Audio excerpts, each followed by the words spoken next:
दुनिया की सबसे तेजी से विकसित वैक्सीन फाइजर की है। फाइजर अमेरिकी कंपनी है जिसने महज 10 महीने में कोरोना का टीका तैयार किया, उसके इस्तेमाल की मंजूरी भी ले ली। आमतौर पर वैक्सीन तैयार करने में 1 दशक जितना लंबा वक्त लग जाता है, लेकिन फाइजर ने कोरोना की वैक्सीन को कम से कम वक्त में तैयार कर साबित कर दिया कि अमेरिका को सुपर पावर क्यों कहा जाता है। फाइजर वैक्सीन पर जब अमेरिका में रिसर्च की जा रही थी तब कई बार उसके फॉर्मूले पर डाका पड़ने की खबरें भी सामने आईं। तब प्रेसिडेंट डोनाल्ड ट्रंप को वैक्सीन प्रयोगशाला सीक्रेट बेस पर बनानी पड़ी थी। फाइजर वैक्सीन का पूरा फसाना टेली सीरीज के इस एपिसोड में देखिए। अव्वल, ब्लेसिंग इन डिस्गाइज। 16 मई 2020, मैनहट्टन, न्यूयॉर्क की सबसे घनी बस्ती। अमेरिकी फौज के फ्लैग मार्च से खलबली मच गई। FBI और CIA एजेंट्स भी ज्वाइंट ऑपरेशन में शामिल थे। व्हाइट हाउस के ऑर्डर पर ऑपरेशन प्रोफेसर अंजाम दिया जा रहा था। मैनहट्टन में 2 चाइनीज जासूसों की पुख्ता खबर मिली थी। कुछ देर की छानबीन के बाद CIA कमांडो टीम ने एक घर में दस्तक दी। वहां एक संदिग्ध को दबोच लिया। अमेरिका ने जिस जासूस को पकड़ा उसका नाम डॉक्टर वांग था। गिरफ्तारी के बाद उसने अपने दूसरे साथी का नाम उगला। वो था प्रोफेसर साइमन सौतोंगांग। सौतोंग अमेरिका की मशहूर अरकानसास यूनिवर्सिटी में प्रोफेसर था। इसके साथ वो अमेरिकी स्पेस प्रोग्राम देखने वाले नासा से भी जुड़ा था। ड्रैगन के दोनों एजेंट्स अमेरिका के टॉप सीक्रेट वैक्सीन प्रोग्राम में सेंधमारी में लगे थे। गिरफ्तारी के बाद डॉक्टर वांग ने कबूला कि उन्हें करीब $3.6 मिलियन का भुगतान हुआ।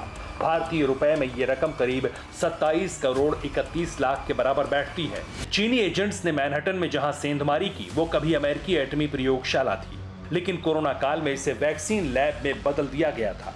उस वक्त प्रेसिडेंट डोनाल्ड ट्रंप खुद इस प्रोग्राम को लीड कर रहे थे। मैनहट्टन की लैब में दुनिया भर के दर्जन भर से ज्यादा वैज्ञानिक कोरोना वैक्सीन पर काम कर रहे थे। उन्हीं दिनों अमेरिकी सरकारी कर्मचारियों पर साइबर और मैलवेयर हमले होने लगे, जिसके बाद सुपर पावर की एजेंसियां एक्टिव हुई और चीनी जासूस पकड़े गए। तब सबसे बेहतरीन वैक्सीन का फॉर्मूला चोरी होने से बच गया।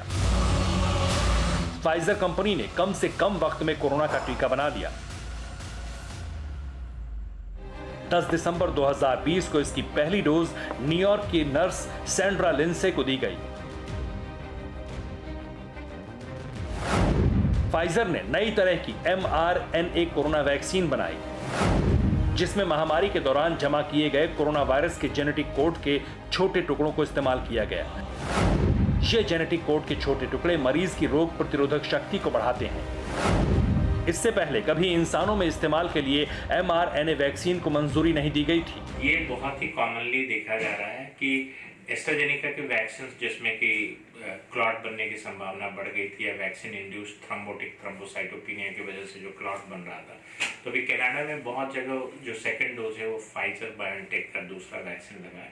तो इस तरह से जो मिक्सिंग ऑफ वैक्सीन है उसका क्या इम्पैक्ट होगा, इसकी एक रिसर्च वर्क हो रही है या कोकॉम्प स्टडी जो है उसमें पता चल रहा है कि उम्मीद किया जाता है कि हो सकता है कि ये एक बेनिफिशियल हो इम्यूनिटी को अगर हम कंसीडर करें। अमेरिका के साथ फाइजर को सबसे पहले ब्रिटेन ने मंजूरी दी। फाइजर वैक्सीन के निर्माण के दौरान ही दुनिया भर से प्री ऑर्डर आ गए, लेकिन इस वैक्सीन के स्टोरेज और डिस्ट्रीब्यूशन में बड़ी अड़चन थी। वजह वैक्सीन को लगभग 75 डिग्री सेल्सियस तापमान पर रखा जाना था। इसका विकल्प अमेरिका ने मॉडर्ना टीके के तौर पर निकाला। अमेरिका के दोनों वैक्सीन को दुनिया के कई देशों में वायरस की काट के तौर पर इस्तेमाल किया जा रहा है।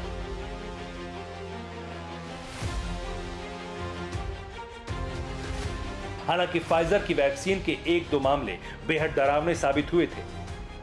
पुर्तगाल की सोनिया अस्वेदो का केस इसमें एक था। सोनिया 41 बरस की हेल्थ वर्कर थी। वो दूसरों को कैंसर जैसी घातक बीमारी से बचाने में लगी थी, लेकिन चाइनीज वायरस से वो जिंदगी की जंग हार गई। सोनिया ने 30 दिसंबर को वायरस से बचने के लिए टीका लगवाया। उनके साथ फाइजर का टीका लेने वाले 538 लोग और थे। वैक्सीन लगने के बाद सोनिया ने फेसबुक पर फेस मास्क के साथ सेल्फी अपलोड की। कोरोना वैक्सीनेशन के बाद वो बेफिक्र होकर नए साल के जश्न में शरीक हुई, जहां से घर लौटने पर उनकी मौत हो गई। बेटी की मौत के बाद उनके पिता अबिलियो अस्वेदो ने फाइजर की वैक्सीन पर सवाल खड़े किए। सोनिया की मौत आज भी एक रहस्य है, क्योंकि पोस्टमार्टम रिपोर्ट में वैक्सीन से मौत का कोई सबूत नहीं मिला।